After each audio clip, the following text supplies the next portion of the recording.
Kwa sisi tunaisemea vizuri serikali yetu ya Jamhuri ya Muungano wa Tanzania ya Mama Suluhu Hassan. Sijui umeelewa, au Kizimkazi ukihitajika utaitwa. Kwa hiyo wale wanaharakati wanajitahidi sana sisi watuchafue kwenye namna nyingine au namna hii. Wanajitahidi sana na ndo kama hivi. Sina kosa lolote, simjui, hanijui. Sina hata namba yake. Sije kukutana naye kokote. Si unanielewa?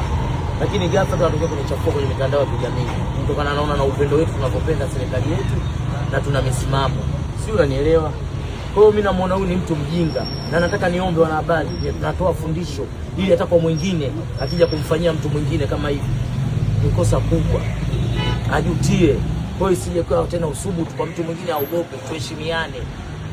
Tufanyane mambo yote lakini si katika kupeana malazi.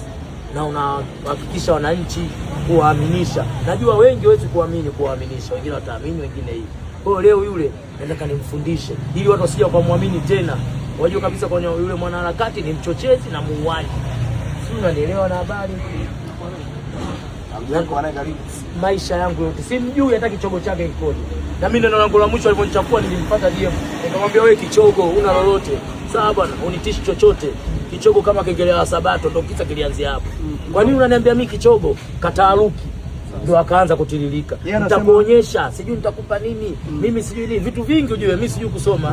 Wapo watu wanasema, "Nani nina mkeka wake?" Haina budi kuwaonyesha. Lakini nina mkeka wake mkubwa sana. Ndio, mjomba lakini anasema ameshawahi kwenda kuchukua dawa hospitali moja. Maisha yangu yote simjui wala hanijui. Simjui wala hanijui maisha yake yote. Sijui umenielewa, sijai kukutana naye kokote. Oya mimi babu ujue. Wajukuu wengi wananifahamu. Mimi mtu nikikutana naye hata muuza karanga lazima nipige naye picha. Kwa hiyo uthibitisho wake mwambie aonyeshe tu picha yuko na duka magari. Na wale mlikuwa mnaniwekea nyimbo ya Feruzi itakuwa inapigwa Mwanza. Kwenye miaka mingapi? Miaka 30 ya nini? Ya Bongo Flava mje. Wote mlikuwa mnaniwekea nyimbo ya Feruzi, tutakuwepo Mwanza. Wote nakukaribisha, tutakupokeeni, waini tiketi mapema. Mji umeamka Mwanza, watu wakatoro wameniita. Babu njoo upumzike huku. Ndio Madi kaniambia kakaangu njoo Doto Magari babu. Naenda katika miaka 30 tarehe 8 mwezi wa 8 tueni Mwanza. Jumuiya yote, watu wote, wanafiki wote, maadui yote, mashabiki zangu. Msokuwa naenda nitakupatieni tiketi. Miaka 30 inafanyika Mwanza ya Bongo Flava. Babu ndani ya nyumba nashika maiki na lapu. Hapa nilipo kitandani. Wanahabari na kupenda